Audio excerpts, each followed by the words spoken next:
अब हम third option को इम्प्लीमेंट करते हैं, डिलीट प्रोडक्ट को। डिलीट प्रोडक्ट के लिए सबसे पहले हम यहाँ पे आते हैं और हम यहाँ पे एक ऑप्शन अगर 3 है तो देन डिलीट प्रोडक्ट यूआई का फंक्शन कॉल कर लेते हैं। और इस फंक्शन का जो वर्क है वो क्या काम करेगा वो हम यहाँ पे डिफाइन कर लेते हैं, डिलीट प्रोडक्ट यूआई के नाम से। और ये फंक्शन जब कॉल होगा, ये सबसे पहले यूजर को तमाम प्रोडक्ट दिखा दे, शो प्रोडक्ट जो भी प्रोडक्ट्स हैं, और फिर उसके बाद उससे पूछ ले कि input enter product ID to delete. Product ID delete करे तो उसके बाद जो भी प्रोडक्ट आईडी वो प्रोवाइड करेगा उसको हम पीआईडी में एक वेरिएबल में सेव कर लेते हैं।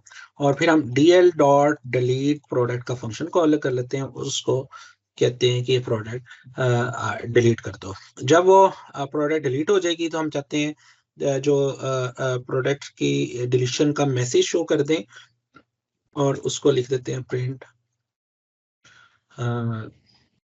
PID इस 0 कर देते हैं, product ID is deleted successfully.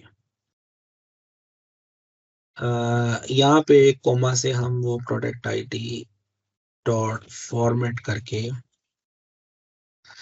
इसको पास कर देते हैं ये पीआईडी।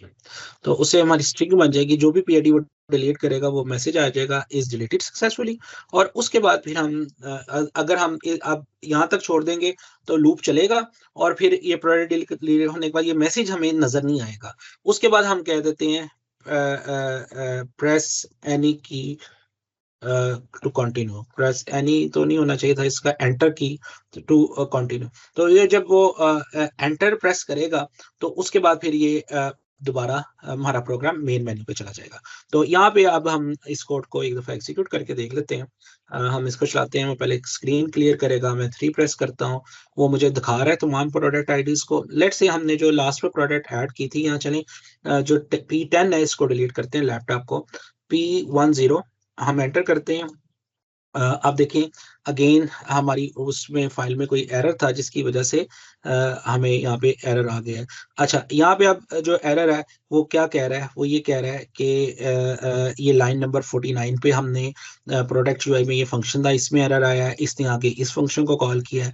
अब इस फंक्शन की इस जगह पे जो एरर है वो आ रहा है, और वो ये कह रहा है कि जो हमने कंडीशन लिखी थी उसकी जगह पे ये एरर है, और जो पीआईडी यहाँ पे हमने इसे कंपैरिजन के लिए दी है वो पीआईडी डज नॉट एग्जिस्ट। तो वो उसका जो अगर आप नोट करें वो एक्चुअली हमने यहाँ पे ब्रैकेट लगानी थी, कंडीशन लिखते वक्त मैंने गलत वो राइट अप कर दिया था।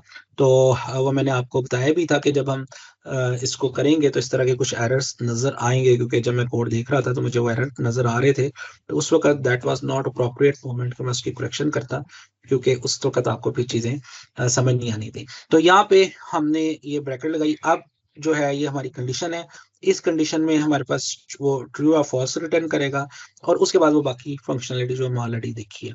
तो अब हम देखते हैं हमारा कोड ठीक हुआ है या नहीं हुआ। अब हम एग्जीक्यूट करते हैं, अब हम कहते हैं डिलीट। अब वो मुझे शो कर रहा है। अब मैं दोबारा इसको P10 प्रोवाइड करता हूँ, तो उसने कहा P10 is deleted successfully, press any की टू कंटिन्यू। मैं एंटर करता हूँ तो दोबारा मुझे मेन मेन्यू पे ले जाता है। अब हम शो ऑल करते हैं, हम देखते हैं P10 जो है वो डिलीट हो जाना चाहिए था, ये अभी डिलीट नहीं हुआ। इसका मतलब अब ये सिस्टम में कोई सिंटैक्स एरर नहीं है, ये आप लॉजिकल एरर है। अब देखते हैं कि लॉजिकल एरर क्यों आ रहा है। तो ये जो डिलीट जो प्रोडक्ट है, इसने डीएफ को ड्रॉप करने के बाद एक्चुअली एक डाटा फ्रेम वापस रिटर्न किया है। ये ड्रॉप इन लाइन नहीं किया। डाटा फ्रेम में एक चीज जो हमने डिस्कस नहीं की वो ये होती है कि जब हम कोई चीज ड्रॉप का फंक्शन यूज करते हैं तो ये ड्रॉप करने के बाद नया डाटा फ्रेम हमें रिटर्न करता है। अगर हम इधर एक कॉलम पास कर दें इन प्लेस का ट्रू, तो फिर वो इन प्लेस डिलीट कर देगा। अब यहाँ पे हमें इसको ऐसा करना पड़ेगा, यहाँ पे df लिखना पड़ेगा। df is equal to drop होने के बाद जो वैल्यू निकल गई, उसके बाद जो डाटा फ्रेम आया वो हमने df में स्टोर कर लिया। उसके बाद इस df को हमने जो है वो फाइल के अंदर राइट कर दिया। यहाँ पे मैं इसको सेव करता हूँ, इसको मैं दोबारा जो है वो कंपाइल करता हूँ प्रोग्राम को। ये क्लियर स्क्रीन करेगा। यहाँ से हम 3 प्रेस करते हैं डिलीट के लिए, P10 लिखते हैं, ये इसने डिलीट कर दिया। अब प्रेस एंटर की टू कंटिन्यू करते हैं। अब हम देखते हैं कि ये डिलीट हो रहा है या नहीं हो रहा। तो आप देखें कि इसने अब ये सक्सेसफुली डिलीट कर दिया। तो कॉन्सेप्ट ये है कि यहाँ पे जैसे ये डिलीशन होगी ये वाली, तो ये डिलीशन के बाद एक्चुअली हमने जो उसमें से ड्रॉप होके इंडेक्स वापस आया, वो हमने एक वेरिएबल में सेव किया और उस वेरिएबल को फिर हम सेव कर रहे हैं टू CSV। तो ये डिलीटेड है। अदरवाइज अगर हम चाहते हैं तो फिर हम चाहते हैं उसी में चेंज हो जो एग्जिस्टिंग डाटा फ्रेम है, तो आप इधर in place is equal to आपको ट्रू करना पड़ता है।